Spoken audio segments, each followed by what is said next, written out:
신론 하나님에 대하여 115페이지 하나님의 속성에 대한 공부부터 하겠습니다. 115페이지 하나님의 속성입니다. 신론 중에 하나님의 속성, 성품 또는 인격 여러 가지 말로 표현할 수 있는데 하나님이 어떠한 분이시냐에 대한 공부가 신론의 중요한 한 부분입니다.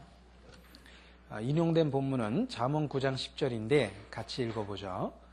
여호와를 경외하는 것이 지혜의 근본이요 거룩하신 자를 아는 것이 명철이니라.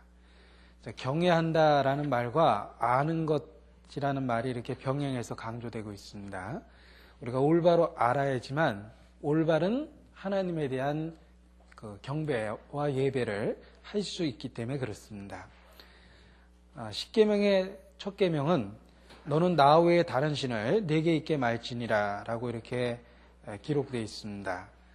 이러한 말씀은 하나님 본성에 대한 이해가 참으로 중요하다는 것을 일깨워주는 그 계명 중에 하나입니다. 왜냐하면 하나님 외에 다른 신을 섬기는 것이 큰 죄가 되고 계명 중에 첫 번째로 등장하는 것이라면 하나님이 누구시냐, 하나님이 어떤 분이신지를 아는 것이 중요하다고 할 수 있습니다.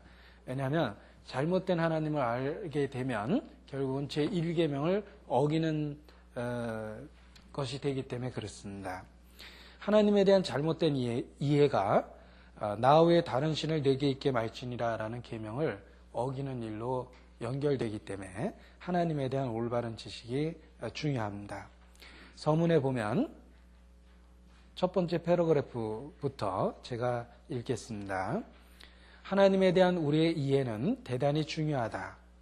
어떤 문화든지 대개는 그 문화가 하나님에 대해 지니고 있는 관점, 그 이상으로 발달되지는 않는다. 우리가 가진 가장 고귀한 사상들은 바로 하나님에 대한 생각들이기 때문이다. 일반적으로 우리가 바라고 갈망하는 목표가 우리의 성공의 한계를 결정짓는다. 마찬가지로 우리는 하나님에 대해 우리가 가지고 있는 기대 수준들에 어울리는 존재가 되는 경향이 있는 것이다.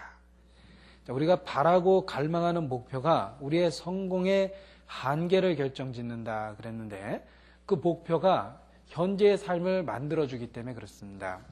바울은 표대를 항상 앞으로 세웠죠. 앞에 있는 표대를 바라보니까 달려갈 수가 있었던 겁니다. 그런데 만약 표대를 뒤로 세운다라든지 현재 자기 위치에 세운다면 어떤 일이 생길 것 같습니까?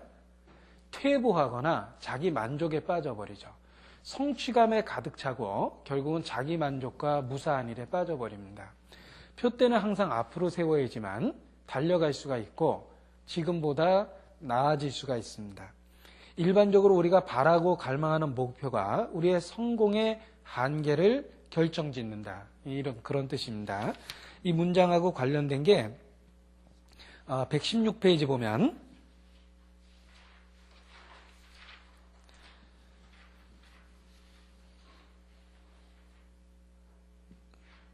첫 번째 패러그래프부터 제가 읽겠습니다. 만일 우리가 요나단 에드워드의 영향 아래 일어났던 대각성운동에 대해 공부하였다면 요나단 에드워드는 1700년대에 활동했던 사람이고 그 1700년대 미국을 중심으로 대각성운동이 있었죠. 대각성운동에 대해 공부하였다면 우리는 곧 하나님을 만난 사건이 그들로 하여금 대부흥을 일으키게 한 중요한 요소들 가운데 하나가 되었음을 알게 될 것이다. 이 요나단 에드워드 당시에 그 대각성운동 보면 이 전도자가 나타나면 높은 데서 내려다보면 사람들이 몰려오는 게 보였대요.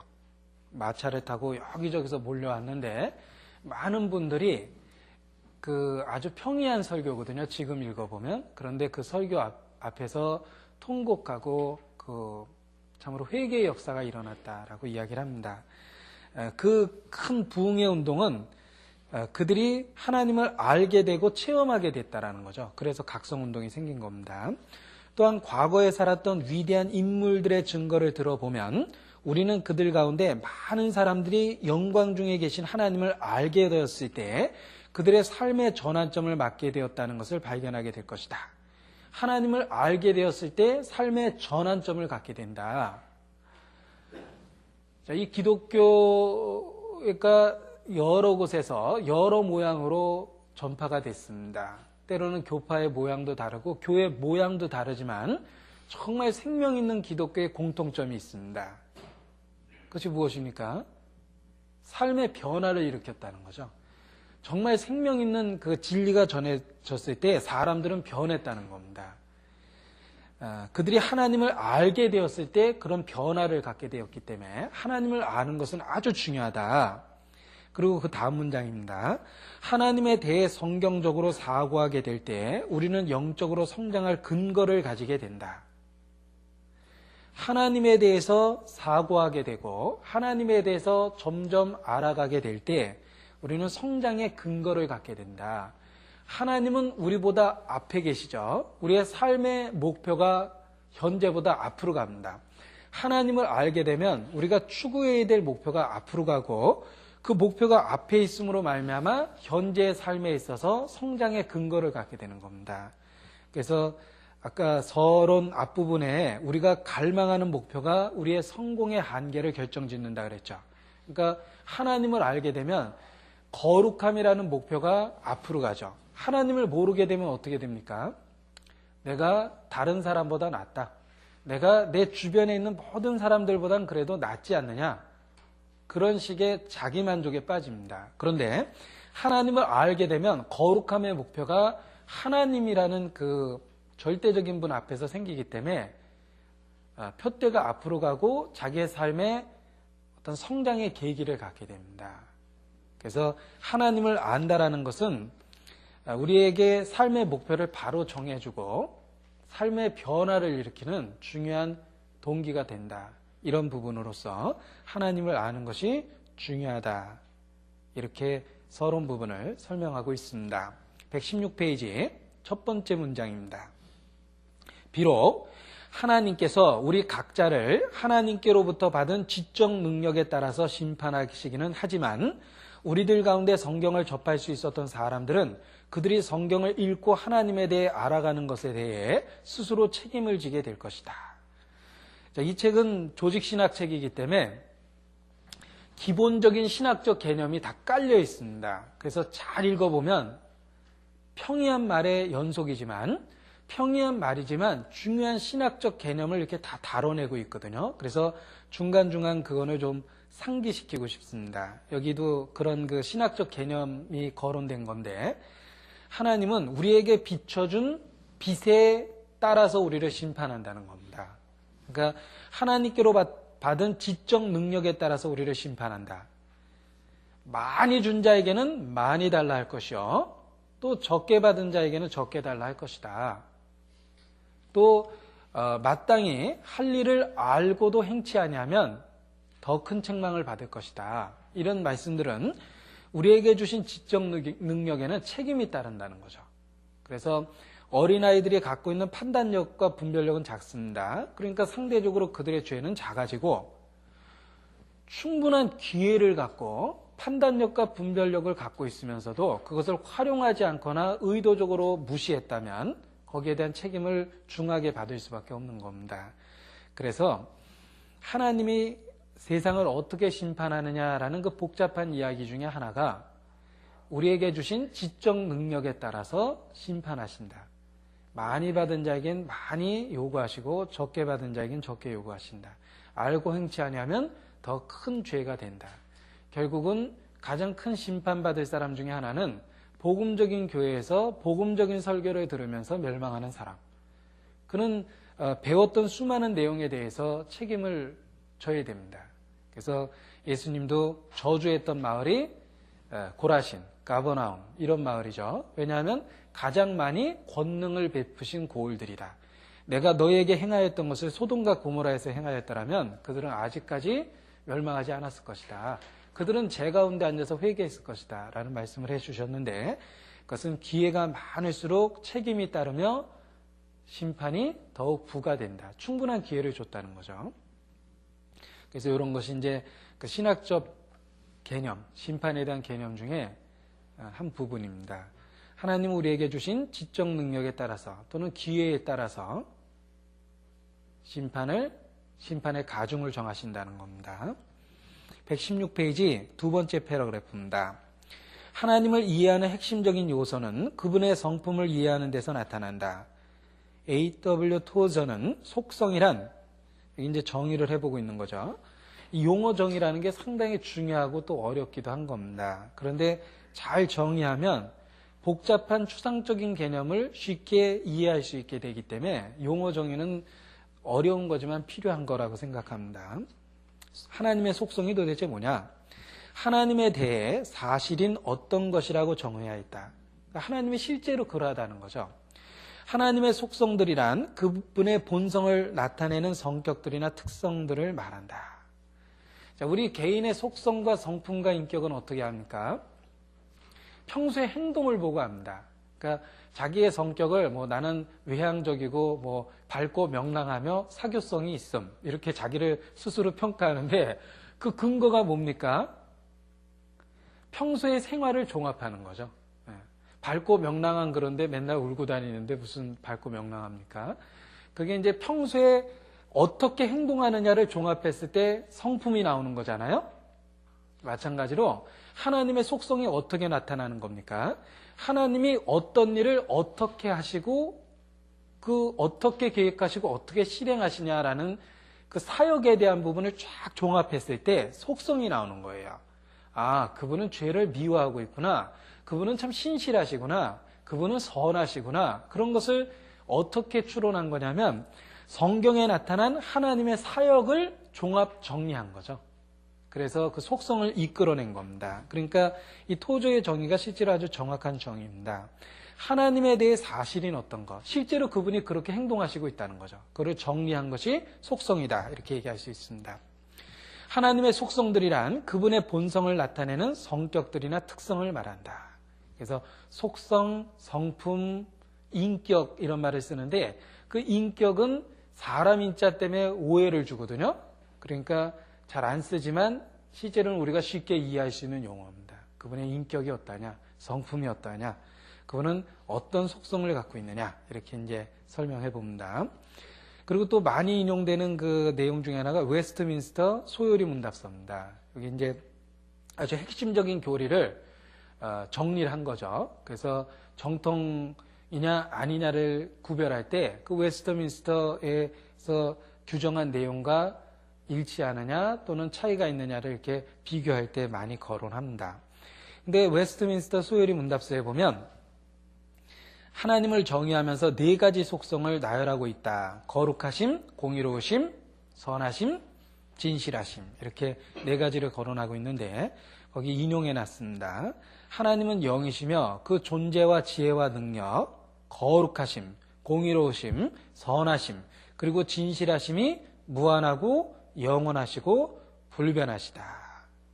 자, 무한하고 영원하다. 그 다음에 불변하다 그랬죠. 하나님이 신실했다가 신실하지 않았다가 거룩했다가 또 갑자기 죄하고 타협했다. 이런 일이 없다라는 겁니다. 그분은 그 속성에 있어서 불변합니다. 자, 사람은 그렇지 않죠. 사람은 신실했다가 그렇지 못해집니다.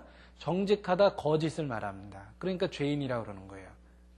그러니까 죄인은 항상 100% 죄만 짓는다가 아닙니다. 어떤 분은 그렇게 생각하는 사람이 있어요. 뭐든지 다 죄만 짓는다라고 생각하는데 그게 죄인이 아니고요. 죄인은 선을 행하긴 행하는데 죄를 짓고 있다라는 겁니다. 그게 성경에서 말하는 죄인의 개념이에요. 인간은 부분적으로 선을 행해요. 하나님의 그 형상으로 지음을 받았기 때문에. 그런데 문제는 그 선이 지속되지 못한다는 거죠.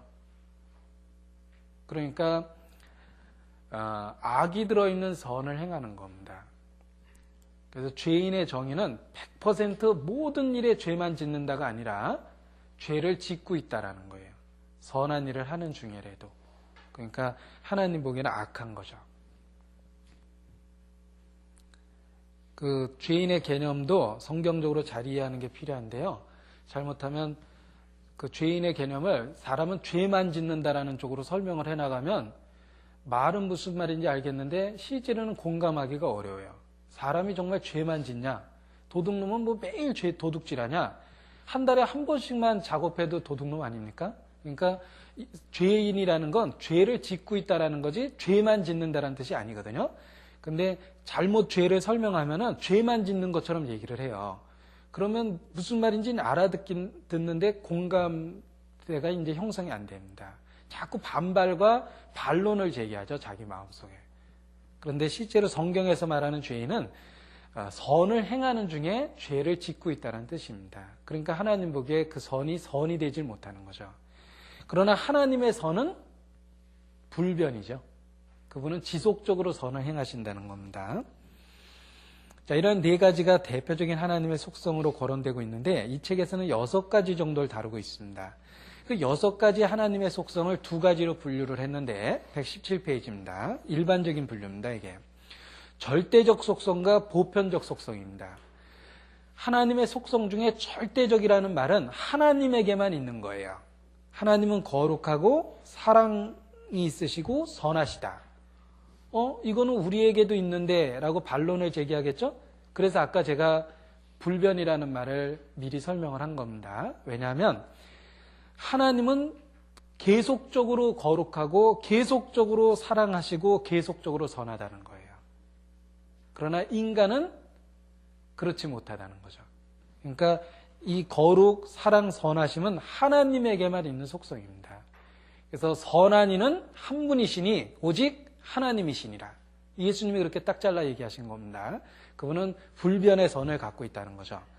자, 이러한 것은 하나님만이 갖고 있는 거기 때문에 절대적이다. 그래서 절대적 속성이라고 그러고요. 보편적 속성이라는 건 우리에게도 어느 정도 일부 있다라는 겁니다. 예를 들면 전지, 편재, 전능, 이거는 보편적 속성이라고 이렇게 이야기를 하는데 우리도 어느 정도의 지식이 있죠. 그러나 전지하진 않죠. 우리는 부분적 지식을 갖고 있고요. 우리는 이렇게 현재 존재하고 있지만 과거나 미래에 대해서 존재하진 않습니다. 그러니까 우리의 존재도 일부분이고 우리는 어느 정도의 능력을 행합니다. 그러나 한계가 있죠. 그러니까 능력이 이때 부분적이다. 이런 면에서 하나님에게 있는 속성이 우리에게 조금 나눠진 거라는 것이지 하나님과 같이 못한 거죠. 그러나 우리에게도 그 일부분을 나눠주셨다고 그래서 보편적 속성, 그리고 쉬운 말로는 공유적 속성, 이렇게 번역을 합니다. 그래서 이제 그 속성을 하나하나 설명했는데요. 하나님의 절대적 속성의 첫 번째는 거룩입니다. 자, 이 거룩의 정확한 정의를 해보죠. 거룩함은 표준에 해당하는 것이고 그 거룩함이란 의미는 구분되다, 잘라내다라는 동사에서 파생되었다. 따라서 성경에서 말하고 있는 거룩함의 의미는 구별됐다라는 뜻이에요. separation입니다. 거룩함을 우리의 삶에 적용한다면 죄로부터 구별되었다. 또 하나님으로부터 하나님께로 구별되었다. 이런 뜻입니다. 그러니까 죄로부터 구별됐다도 거룩이고요. 또 하나님께로 구별됐다라는 말도 거룩이에요. 그러니까 예를 들면 구약시대에 그릇이 있는데 이 그릇이 거룩하다라는 말을 쓰거든요.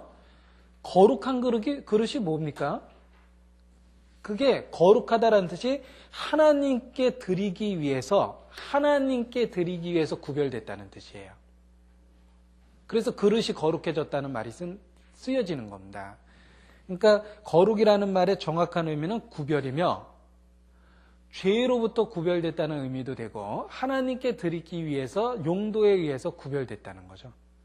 그래서 우리가 거룩하다라고 얘기했을 때는 실질적인 삶에 있어서는 죄로부터의 구별이에요. 그럼 거룩하죠? 그러면 중들이나 수도사들도 죄로부터 구별되어 있지 않습니까? 그 사람들도 거룩하죠. 그런데 문제는 하나님께로의 구별이 안 돼 있어요. 그래서 성경에서 말하는 그 거룩이 실질적으로 온전히 적용되기 위해서는 도덕적인 죄로부터의 구별뿐만 아니라 하나님을 위해서, 하나님의 영광을 위해서 삶의 구별이 필요하다는 거죠. 그래서 하나님께로의 구별, 이런 두 가지 의미로 거룩이라는 말을 설명합니다. 그래서 십계명의 그 거룩과 반대되는 죄를 지적할 때 하나님에 관한 계명, 사람에 관한 계명 이렇게 구별되어 있는 겁니다. 죄로부터의 구별 그랬을 땐 주로 도덕적 죄가 생각나잖아요. 사람들이 지을 수 있는 죄. 그러나 이 모든 걸 완벽하게 지켰다 하더라도 그는 큰 죄인이죠. 왜냐하면 하나님께로 구별이 안 돼 있어요. 그래서 그 이방 종교가 외적인 도덕적 성결을 갖고 있지만 그들은 큰 죄를 짓고 있는 겁니다. 거룩하지 못해요. 왜냐하면 그 삶에 있어서 하나님께로의 구별이 안 돼 있는 겁니다. 그래서 성경에서 말하는 거룩의 개념이 이렇게 구별됐다라는 의미를 쓰이고 죄와 하나님께로의 구별 이런 의미를 갖고 있다를 기억할 필요가 있습니다. 이 거짓이 없으신 하나님은 성경 전체를 통해서 반복되는 개념입니다. 그래서 주기도문에도 이름을 거룩히 여김을 받으시오며라는 그 말로서 주기도문이 시작하고 예수님 이 아버지께 기도할 때도 거룩하신 아버지 이렇게 기도를 합니다. 그리고 구약 시대에도 거룩하다 거룩하다 거룩하다 곧 전능하다 하시는 이가 그러니까 하나님에 대한 그 호칭을 거룩이라는 호칭으로서 계속 강조하고 있습니다. 자, 이 하나님이 거룩하다는 진리 그 속성을 우리가 강조를 해야지만 구원의 필요성을 깨닫습니다. 118페이지 밑에서 네 번째 줄 하나님께서는 너무 거룩하시기 때문에 모든 죄악을 심판하지 않을 수 없다는 사실을 인정할 때에 우리는 비로소 예수 그리스도를 통해 하나님께 나아가야 할 필요성을 이해하게 되는 것이다. 예수 믿으세요 라는 말만 해주면 안 되죠? 예수 믿어라는 필요성을 일으켜줘야 되거든요. 그 필요성을 일으켜주는 방법 중에 하나가 하나님의 거룩함을 분명하게 나타내주는 겁니다. 그래서 하나님 앞에 우리가 어떠하냐를 깨닫게 할 때 예수 그리스도에게 나아갈 수 있는 필요성을 발견하는 겁니다. 그래서 성경에 죄를 깨닫게 해주는 표현을 잘 읽어보면 하나님 앞에서라는 말이 항상 게재되어 있습니다. 욥기 15장 찾겠습니다.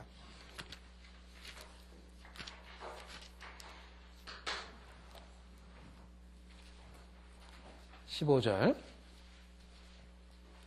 15절 하나님은 그 거룩한 자들을 믿지 아니하시나니 하늘이라도 그 다음 구절이 중요하다고 생각합니다.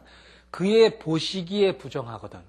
우리가 보기에는 하늘이 청명하죠. 그런데 하나님 보시기에 부정하다는 겁니다. 하물며 악을 짓기를 물마신 같이 하는 가증하고 부패한 사람이겠느냐 하나님 보시기에 라는 말이죠. 그러니까 인간의 죄는 항상 하나님 보시기에라는 기준을 분명히 하지만 깨달아지는데 그 하나님이 거룩하다라는 표준을 가르쳐줘야 된다는 겁니다. 25장입니다. 역시 마찬가지 표현이에요. 4절 그런즉 하나님 앞에서 사람이 어찌 의롭다며 부녀에게서 난 자가 어찌 깨끗하다 하랴. 하나님의 눈에는 달이라도 명랑치 못하고 별도 깨끗이 못하거든 하물며 벌레인 사람 구더기인 인생이랴. 하나님 앞에서 하나님의 눈에는 이런 말이 계속 강조되고 있죠. 따라서 우리가 죄를 설명할 때 인간적으로 지은 죄를 막 들춰내려고 대부분은 노력을 하죠. 그것도 방법 중에 하나지만 그 방법만으로는 죄를 깨닫기가 어렵습니다. 왜냐하면 누구나 다 그런 죄를 짓는 게 아니거든요. 우리는 막 흉악한 죄를 사례를 들거든요. 뭐 부모를 패 죽인 자식. 그 얘기 들으면 죄 깨닫습니까? 저 자식 되게 나쁜 자식이구나. 근데 나는 절대 그런 사람이 아니야. 이렇게 생각되지. 맞아, 나도 부모를 패 죽일 뻔했어 라고 생각하는 사람은 거의 없어요. 그런 흉악한 예가 죄를 깨닫게 해주는 게 아니라 그거는 죄성이 어떤 치명적인 결과까지 만들어내느냐를 드는 예일 뿐이죠. 실제로 죄는 아주 평범한 죄라는 거예요. 하나님 앞에서라는 부분을 강조했을 때는 그 우리 마음속에 그 긴 병과 잔병의 효자 없다고 그러죠. 부모님이 처음에 아프면 걱정되고 막 안타깝지만 그게 지속되면 이제 끝내고 싶고 뭐 그런 겁니다. 그러니까 부모님이 오래간만에 만나서 대화하면 밤새워서 얘기를 해요. 반갑고. 그런데 부모님이 매일 옆에서 밤새도록 얘기하면 짜증을 내죠. 그러니까 실제로 우리의 죄는 일상생활 속에서 들어있는데 그 일상생활 속에서 들어있는 죄를 어떻게 깨닫느냐? 하나님 앞에서 그의 보시기에 그러니까 신실하고 변하지 않는 선을 갖고 계신 하나님 앞에서 우리의 선이 지속적이지 못하다라는 부분을 이야기해 나갈 때 평범한 사람이 죄를 깨닫습니다. 그런데 이제 너무 극단적인 사례만 갖고 얘기하면 나는 저런 짓 안 해 라는 그 생각만 자꾸 하거든요. 그래서 죄에 대한 다양한 접근 중에 하나님 보시기에라는 게 기본 개념이기 때문에 그런 관점에서 죄를 이야기해 나가는 게 또 필요합니다. 그래서 예수님의 죄에 대한 지적이 그렇잖아요. 너희 중에 죄 없는 자가 이 여자를 돌로 치라. 너희도 간음했지가 아니라 그 마음속에 있는 똑같은 동기를 지적했고, 또 미워하는 자는 살인한 자라, 음욕을 품은 자는 간음한 자라. 그런 말도 다 마찬가지입니다. 이게 하나님 앞에서 자신을 볼 수 있도록 도와준 거죠. 그래서 하나님의 거룩이 강조될 때 죄를 깨닫고 그리스도를 믿어야 될 필요성을 발견하게 된다. 그렇게 설명해 볼 수 있습니다. 119페이지 또 중요한 내용이 있는데, 첫 번째 문장, 하나님이 어찌하여 나를 버리셨나이까라고 부르짖을 때에 하나님께서는 차마 당신의 아들이 우리의 죄를 지시고 죽는 것을 볼 수 없으셨을 것이다. 하나님의 거룩하심에 대해 이해하게 될 때 우리는 하나님께서 우리를 사랑하시는 정도를 생각하지 않을 수 없다. 하나님이 굉장히 거룩하다는 걸 깨닫고 우리가 또 굉장히 타락했다는 걸 깨달았을 때 그 엄청난 차이가 사랑의 넓이와 깊이와 높이라는 걸 알 수가 있습니다. 그래서 죄가 있는 곳에 은혜가 넘쳤다 그러죠. 그러니까 죄를 깨닫는다라는 건 하나님 앞에서 깨닫는 거고, 그 하나님과 우리의 엄청난 갭을 깨달을 때, 거룩이라는 그 갭을 깨달았을 때 사랑이 굉장히 깊었다라는 걸 발견하게 되는 겁니다. 그래서 하나님의 사랑의 정도를 깨닫게 하는 것도 하나님의 거룩을 강조할 때다. 자, 이런 하나님의 속성 거룩은 레위기에 강조되고 있습니다. 그래서 레위기의 중심 주제는 레위기 19장 2절인데 너희는 거룩하라. 나 여호와 너희 하나님이 거룩함이니라. 그래서 거룩함에 대한 강조가 특별히 레위기서에 잘 되어 있습니다. 그 다음에 이제 하나님의 속성이 사랑이죠. 이 사랑은 우리가 제일 먼저 기억나는 하나님의 속성입니다. 우리가 구원의 근거나 확신을 가진 것도 역시 하나님의 사랑으로 인함입니다. 자, 그런데 사랑의 정확한 성경적인 의미가 무엇일까? 희생이죠. 사랑은 희생입니다. 예수님은 희생을 통해서 사랑을 보여주셨습니다. 120페이지입니다. 첫 번째 줄. 사랑하지 않으면서 무엇을 주는 것은 가능하지만 아무것도 주지 않으면서 사랑할 수는 없다. 사랑 안 하면서 주는 거는 간혹 그럴 수 있다라는 거예요. 그런 경우는 있죠. 사랑하지 않지만 무엇을 줄 수는 있습니다. 자꾸 부탁하니까 귀찮아서도 줄 수도 있는 거죠. 그러나 사랑하면서 아무것도 주지 않을 수는 없다. 사랑은 주는 것인데 준다라는 게 자기 것에 대한 포기이기 때문에 희생입니다. 따라서 사랑이란 자신을 남에게 주는 것을 수반한다. 예수께서는 사람이 친구를 위하여 자기 목숨을 버리면 이에서 더 큰 사랑이 없나니라는 말씀을 하셨는데, 바로 버리는 것, 자기를 포기하는 것, 자기의 일부를 희생하는 것, 그것이 사랑이라는 겁니다. 그래서 사랑은 주는 것이다, 희생이다, 이렇게 이야기할 수 있는데, 바로 하나님은 독생자를 주셨죠. 사람이 줄 수 있는, 상상할 수 있는 최고의 것을 주신 겁니다. 그래서 사랑의 극치를 증거하셨습니다. 그분은 바로 사랑 자신이라는 겁니다. 그 다음에 이제 하나님의 절대적 속성이 선하심인데, 예수께서도 하나님 외에 선한 이가 없다라는 말씀으로 하나님의 선을 특별하게 강조하셨습니다. 이 하나님의 선이 우리에게 어떻게 나타나냐면 여기 네 가지가 거론되어 있는데요. 첫 번째는 두 번째 패러그래프 121페이지 두 번째 패러그래프입니다. 하나님의 선하심은 그분의 다양한 행위들에 반영된 속성들 가운데 하나이다. 하나님의 자비는 그의 선하심을 나타내는 한 표현이다. 하나님의 자비는 하나님이 선하다라는 데서 나온 겁니다. 두 번째 밑에서 다섯 번째 줄. 하나님의 은혜는 하나님의 선하심을 나타내는 또 하나의 표현이다. 두 번째고요. 그리고 세 번째는 122페이지 두 번째 패러그래프입니다. 하나님의 선하심이 지닌 세 번째 모습은 그분의 박애이다. 그 다음에 네 번째 패러그래프 마지막으로 하나님의 오래 참으심이 하나님의 선하심을 반영하고 있다.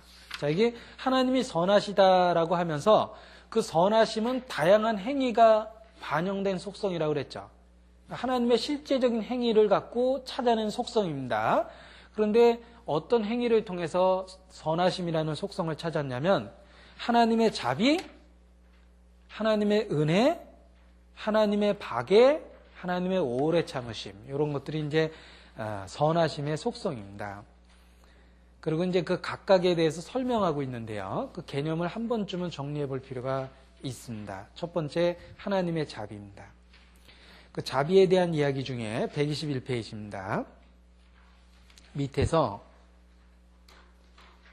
9번째 줄입니다. 하나님의 자비는 전적으로 하나님의 뜻에 따라 나타난다. 내가 나의 모든 선한 형상을 네 앞으로 지나게 하고 여호와의 이름을 네 앞에 반포하리라. 나는 은혜 줄 자에게 은혜를 주고 긍휼히 여길 자에게 긍휼을 베푸느니라. 하나님의 주권이라는 겁니다. 이게 하나님의 주권을 강조한 게 장로교죠. 하나님의 절대 주권이라는 말이 제일 많이 쓰이는데 이게 이제 하나님의 주권을 표현한 말이에요. 하나님은 자기가 주시고자 하는 자에게 준다라는 겁니다. 내가 내 것을 갖고 주는데 그것이 너와 무슨 상관이냐? 내가 선함으로 네가 나를 악하다고 보느냐? 그런 말씀 우리 배웠죠. 그게 이제 하나님의 주권이에요. 하나님이 선을 베풀 수 있다는 겁니다. 자기의 것을 가지고. 자, 하나님은 모든 사람에 대해서 공평하게 공의를 집행하세요. 그러나 하나님의 은혜는 모든 사람에게 공평하게 주시는 건 아닙니다. 하나님이 주시고자 하는 자에게 준다는 거예요. 그게 이제 주권입니다. 우리는 하나님에게 공평하게 재판해달라고 요구할 수는 있지만 나를 구원해달라고 요구할 권리가 있다고 생각하세요? 없다라는 겁니다. 그게 이제 하나님의 절대 주권입니다. 우리는 그러니까 교만하면은요, 나를 구원해달라고 내가 요구할 수 있는 것처럼 권리 주장을 해요. 아닙니다. 하나님은 나를 구원할 수도 있고 안 할 수도 있어요. 하나님이 나를 구원 안 했다고 그래가지고 하나님의 속성이 어긋나는 게 아니에요. 그런데 하나님은 나를 구원할 의무가 없었음에도 불구하고 그는 자신의 의지를 따라 선택을 따라 나를 구원하셨다라는 거예요. 그게 주권입니다. 그래서 나는 은혜 줄 자에게 은혜를 주고 긍휼히 여길 자에게 긍휼을 베푸느니라.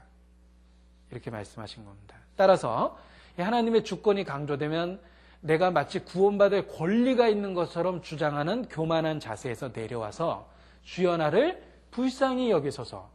불쌍히 안 여겨도 할 수 없는 거예요. 내가 그걸 요구할 수 있는 처지가 아니거든요. 나를 불쌍히 여겨소서라는 하나님이 주시는 그 은혜를 사모하게 됩니다. 그래서 이 주권을 제대로 강조하면 성경에 나타난 인간의 위치가 깨달아지고요. 하나님이 우리가 바랄 수 없는 것을 주셨다라는 걸 깨달을 수 있습니다. 그래서 그 장로교가 주권을 강조하는 건데 문제는 그걸 지나치게 강조해가지고 절대 주권이라는 말이 쓰여지고 거기서부터 오해가 초래된 겁니다. 그러나 그것을 성경적으로 이해하면 인간이 구원을 요구할 권리가 없다는 걸 알게 돼요. 그리고 하나님의 자비를 얻기 위해서 부르짖어야 되는 그런 그 겸손한 위치를 깨닫게 됩니다. 그게 이제 그 주권에 대한 이야기인데요. 스펄전은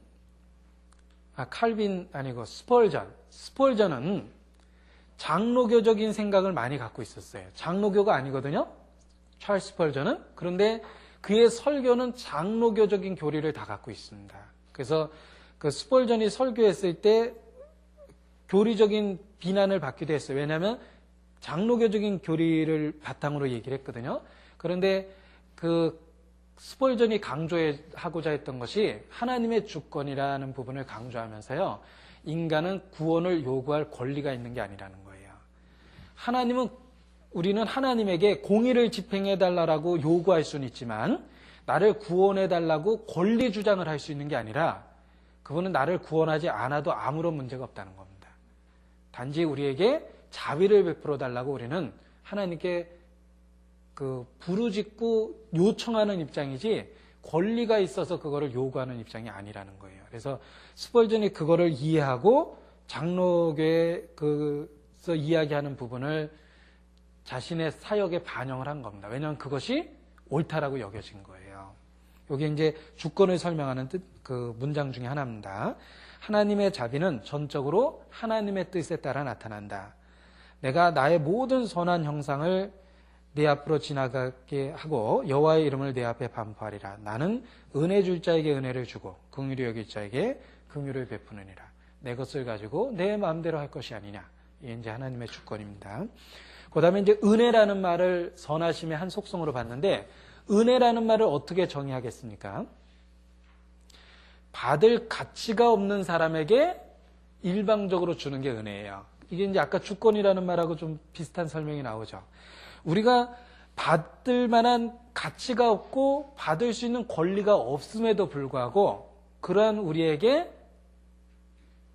어떤 좋은 것을 준다라는 것이죠. 그게 은혜라는 겁니다. 그러니까 내가 요구할 권리가 있어서 요구해서 받는 것은 은혜가 아닙니다. 그런데 요구할 권리가 없고 받을 만한, 주장할 만한 내 권리가 없음에도 불구하고 그것을 나에게 줄 때 그것을 은혜라고 이야기하는 겁니다. 그래서 이게 성경적인 개념의 은혜도 정확하게 이해하는 게 필요한데 그 은혜가 구원의 동기다. 그 은혜로 인하여 구원을 얻었나니 받을 만한 가치가 없었음에도 불구하고 하나님이 그냥 일방적으로 주셨다는 거죠. 그게 이제 은혜라는 말의 정확한 설명이 되지만 그 말을 깨달을 수가 있습니다. 그 다음에 박애라는 말은요, 구별하지 않고 악한 자일지라도 하나님은 사랑의 손길을 주셨다는 겁니다. 누구든지 주만 믿으면 그 누구든지라는 말에서 박애를 준 거예요. 왜냐하면 악한 자나 선한 자나 과거가 있는 자나 어떤 자든지 구별하지 않고 예수 그리스도를 제시한 겁니다. 그래서 박애라는 말이 설명되고요. 그리고 하나님이 오래 참으셨다라는 말은 만일 우리 생애 가운데 하나님이 진노하셨다면 옛날에 다 죽었을 거예요. 그런데 그때 참아주셨기 때문에 현재 우리가 있는 겁니다. 그래서 하나님의 오래 참으심은 노하기를 더디한다는 것을 의미한다. 이렇게 설명하고 있습니다. 자, 그다음에 이제 보편적 속성입니다. 123페이지입니다. 하나님의 보편적 속성, 하나님의 절대적 속성이란 인간이 자신에게 나타난 하나님의 계시를 떠나서는 결코 알 수 없는 속성들을 말한다.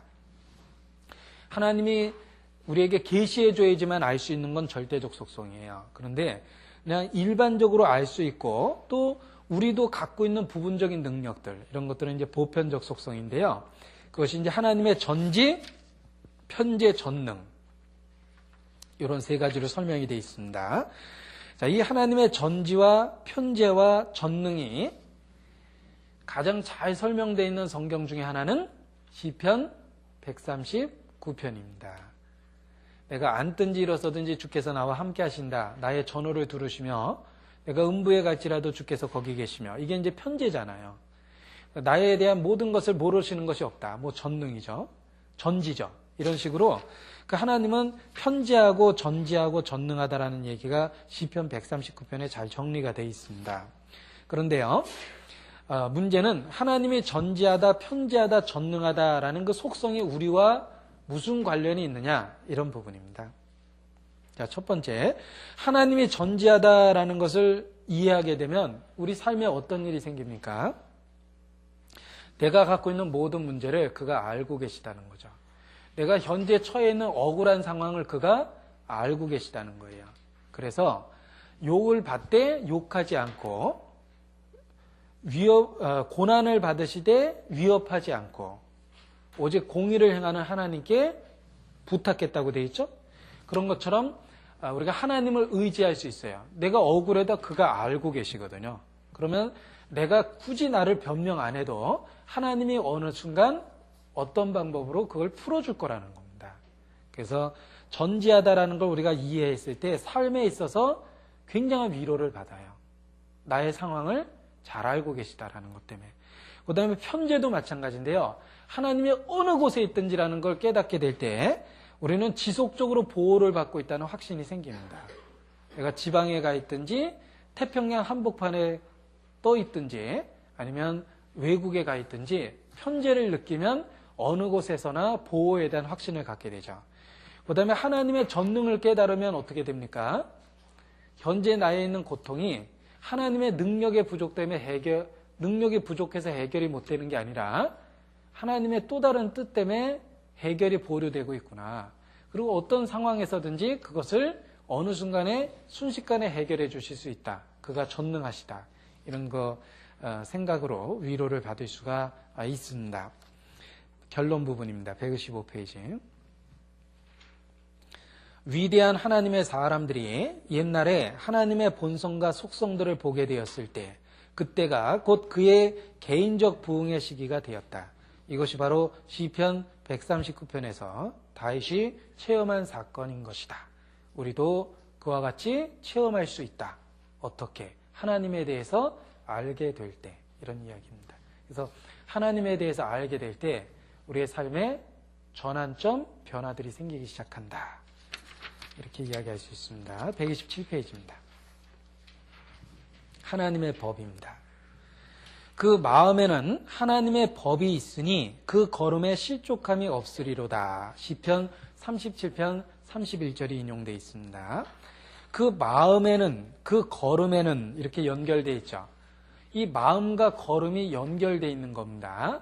우리 마음에 무엇을 생각하느냐가 걸음이 무엇입니까? 행하는 거죠. 행동을 결정하게 된다는 거예요. 따라서 우리 마음에 하나님의 법이 있으면 행동이 법에 준거해서 나오게 돼 있습니다.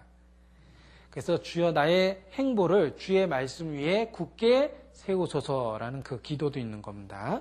하나님의 법을 알아야지만 생활 속에서 그 법이 실천으로 나타납니다. 자, 우리는 여러 법들 속에서 살아가고 있습니다. 자연의 법칙 속에서 생명을 유지하고 있죠. 우리 사회가 지니고 있는 법, 관습이 지니고 있는 법을 통해서 사회 질서를 유지하고 있습니다. 마찬가지로 하나님의 법을 알 때 우리의 실질적인 삶의 행동들을 그 법에 맞춰서 살아갈 수 있다는 겁니다. 128페이지입니다. 하나님 법에 대한 정의. 하나님 법에 대한 정의. 하나님의 도덕법이란 십계명이나 혹은 모세가 유대인들에게 주었다는 632항목. 보통 이거 613개라고 그러는데 여기는 왜 632개라고 했는지 모르겠어요. 보통 우리 613개라고 그러죠. 그래서 365개는 하지 말라. 248개는 하라. 이렇게 얘기합니다. 규범과 규례들 이상의 것을 의미한다. 또한 하나님의 법은 하나님의 마음의 어떤 태도나 생각으로 존재하는 옳고 그름에 관한 개념 이상의 어떤 것이다. 자, 그 다음에 이제 명확한 정의가 나옵니다. 하나님의 법이란 하나님의 의지와 성품이 외적으로 표출된 것이다. 따라서 하나님의 법은 곧 하나님 자신의 계시인 것이다. 하나님의 의지와 성품이 외적으로 표현된 것, 그것이 법이다. 하나님의 의지와 성품은 거룩하죠. 그러니까 율법이 거룩해질 수밖에 없는 거예요. 하나님의 성품이 그대로 반영된 겁니다. 그리고 128페이지 마지막 패러그래프 보죠. 법은 그 성격상 위반하는 자들에게는 처벌이 주어지는 것을 의미하며 이것이 바로 모든 통치의 기초이다. 법은 위반하는 사람에게 처벌이 요구된다고 했습니다. 법이 있다라는 건 집행돼야 된다라는 거예요. 집행되지 않는 법은 있을 수 없습니다. 하나님 앞에. 그래서 모든 율법의 1.1핵이라도 없어지지 아니하고 다 이루리라. 하나님이 세운 법은 이루어지는 거지 폐해지는 게 아니에요. 율법은 폐해지는 게 아닙니다. 율법은 완성되어지는 거죠. 예수 그리스도를 통해서. 자, 야고보서입니다. 아주 중요한 전도 집회 때 이야기하는 겁니다. 야고보서 4장 12절입니다.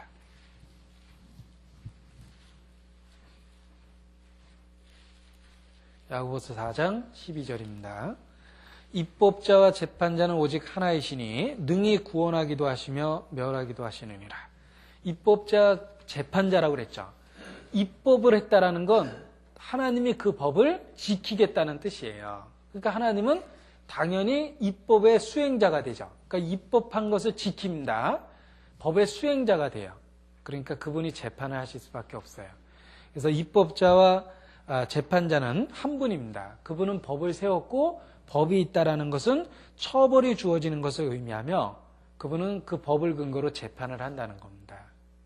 그래서 이러한 그 법에 대한 개념이 하나님에 대한 그 공의를 잘 설명을 해줍니다. 그는 입법자 재판자인데 법을 세웠기 때문에 반드시 집행하신다는 겁니다.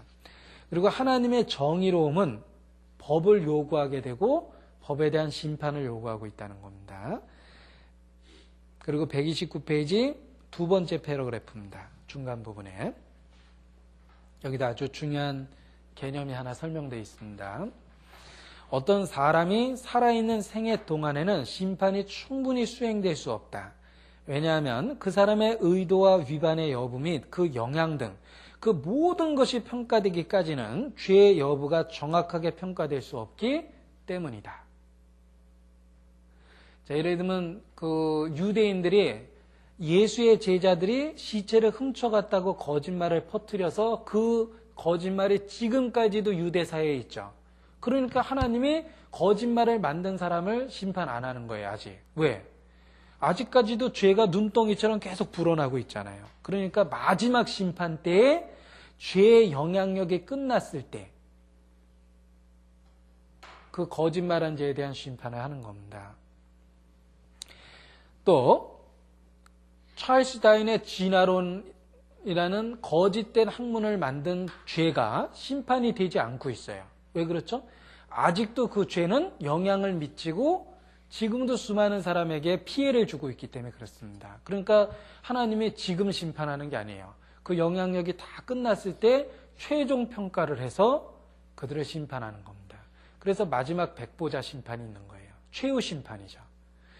그러니까 살아있는 동안에 왜 심판이 집행되지 않느냐? 그것을 설명하는 개념 중에 하나입니다.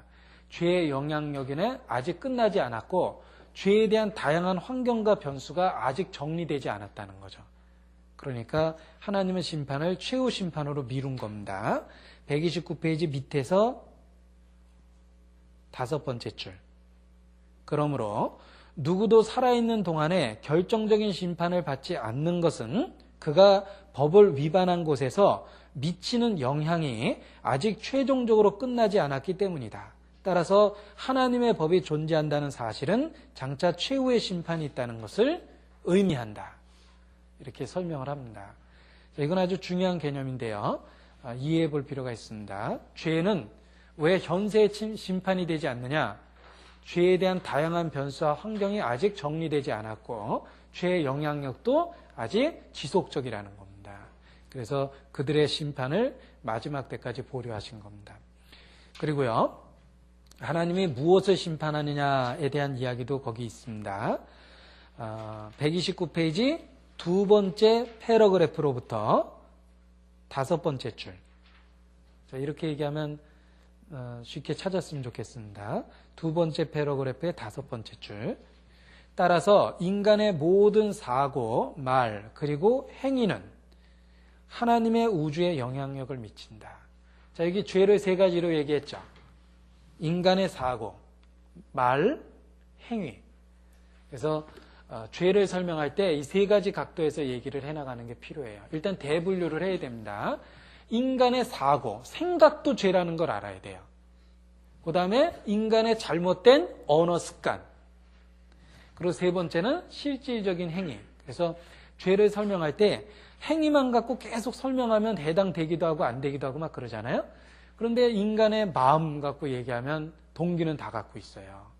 그 다음에 인간의 잘못된 언어 습관들. 그런 그 죄를 지적할 수 있는 세 가지 큰 대주제가 있습니다. 사고, 그러니까 마음과 생각과 동기죠. 그 다음에 말, 잘못된 언어 습관, 그 다음에 행위, 이렇게 이제 세 가지를 구별해서 이해해 볼 필요가 있습니다. 하나님은 거룩하시기 때문에 본성상 심판을 안 할 수가 없어요. 하나님은 법을 세우셨고 또 의롭기 때문에 자신의 본성과 반하는 일을 용인할 수가 없는 겁니다. 그래서 심판은 절대적이다. 하나님은 공의를 무시하지 않는다라는 거죠. 그래서 이게 오해가 되는 표현이지만 그런 표현이 있어요. 130페이지 위에서 두 번째 패러그래프. 제가 읽어보겠습니다. 하나님께서는 자신의 법을 위반한 자들을 당신의 전적인 특권으로서 용서하실 수 있다 그랬습니까? 없다 그랬죠. 만약 하나님께서 그렇게 하신다면 자신의 법을 무시하는 것이 되며 이것은 곧 그분께서 자신의 기준을 무시하며 나아가서는 스스로를 부인하는 것을 의미하기 때문이다. 하나님은 자신의 법을 위반한 자들을 그냥 무조건 용서해 줄 수가 없다는 거예요. 이게 공의와 사랑이고요. 구약 성경에 보면 바사에 변개치 못하는 법이라는 게 이런 개념입니다. 예를 들면 그 왕이 어떤 명령을 내렸는데 취소를 못해요. 왜 왕인데 취소를 못하죠? 변개할 수 없는 법이다. 이래요. 그러니까 다니엘을 죽이라는 그러니까 누구든지 뭐 다른 신에게 절을 하면 죽이라는 법령을 내렸죠. 근데 거기에 첫 번째 걸려든 게 다니엘이었거든요. 그러니까 왕이 다니엘을 총애하고 있었기 때문에 막 건져주려고 그러지만 신하들이 막 죽이라고 그러잖아요. 근데 왜 왕이 못 건져줬냐? 그게 변개할 수 없는 법이라는 거예요. 왕이지만 자신이 만든 법은 지켜야 되는 거예요. 그게 변개할 수 없는 법이라는 거거든요. 그러니까 법은 집행이 돼야 되는데 그 법과 또 다른 법을 만들어서 우리를 구원해 줄 수 있는 겁니다. 그래서 이 개념을 잘못 이해하면 막 성경이 뒤죽박죽이 되거든요. 그런데 하나님은 법을 집행해야만 된다. 율법은 없어지는 게 아니라 율법은 완성되어야 되는 것이다. 그런데 그 완성되는 것을 그리스도께서 하셨다라는 거죠. 그래서 그래야지만 복음에 대한 정확한 개념을 이해할 수가 있는 겁니다. 131페이지입니다. 하나님은 여러 가지 법을 만들었는데 우주를 다스리는 자연의 법칙을 만들었습니다. 그래서 천지가 오늘까지 주의 규례대로 있으면 만물이 주의 종이 된 영혼이다. 그래서 자연법을 만들었죠. 그 다음에 이제 도덕법을 만들었고요. 그 다음에 사회법을 만들었습니다. 모세의 그 법들을 읽어보면 사회적인 계약관계에 관계된 법들이 많습니다. 그 다음에 이제 영적인 법, 인간으로서 반드시 해야 될 법도 만들었어요. 그래서 여기 법이 여러 종류가 있죠. 자연법, 도덕법, 사회법, 하나님과 관계된 영적인 법, 이런 것들이 있습니다. 그 다음에 이제 133페이지 보면 하나님의 법이 지닌 성격 이런 게 있거든요. 율법의 특징. 자, 율법은 준수되어야 되는 기준을 말하며 또 법은 불순종에 대한 형벌을 동반한다. 133페이지 제일 마지막 줄입니다. 법이란 또한 불순종에 대한 형벌을 동반한다. 그리고 134페이지 보면은요. 율법과 하나님의 비슷한 점들 그랬죠. 왜 율법과 하나님이 비슷하냐면 하나님의 의지나 속성이 반영된 게 법이라고 그랬죠. 그러니까 당연히 율법은 하나님의 의지나 속성을 반영하고 있기 때문에 비슷한 겁니다. 그래서 하나님은 거룩하기 때문에 율법도 거룩하고 하나님이 선하시니까 율법도 선하고 하나님은 영이시니까 율법도 신령하다고 그랬잖아요. 그것은 하나님의 속성이 그의 말씀 속에 반영이 됐기 때문에 그런 겁니다. 그래서 법은 하나님의 의지와 속성에 대한 반영이다. 이렇게 얘기할 수 있습니다. 136페이지입니다.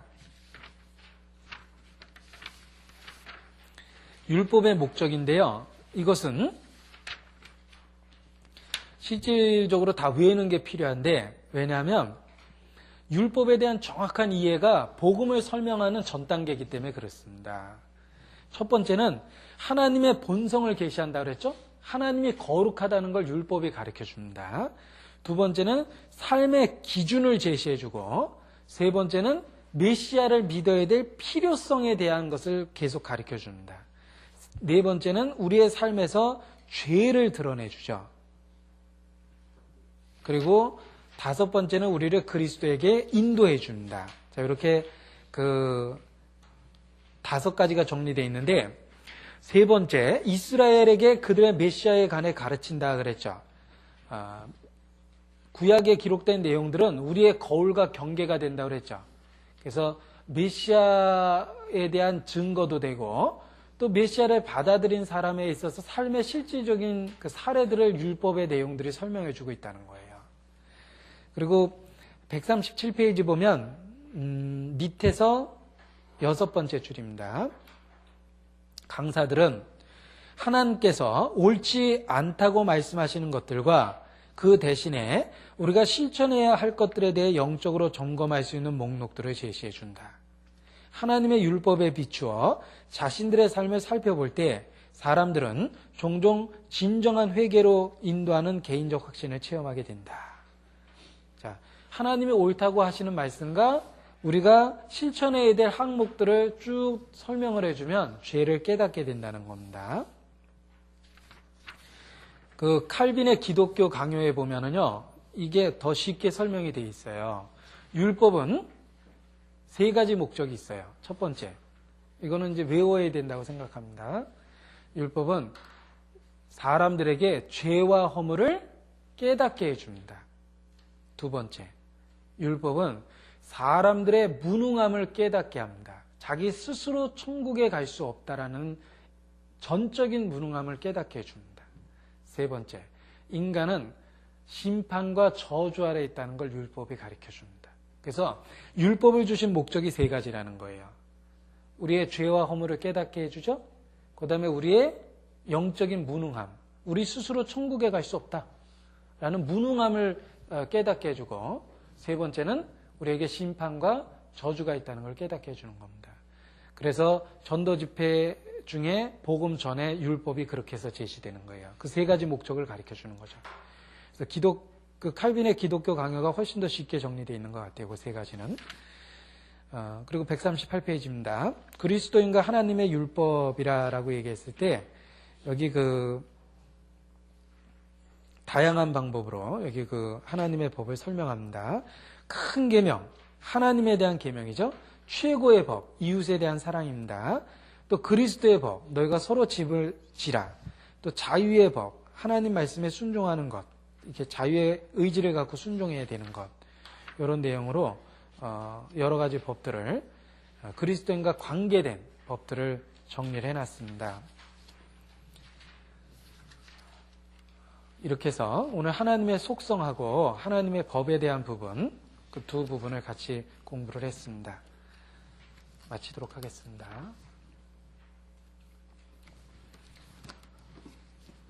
오도상 전도사님 기도해 주시고 마치겠습니다.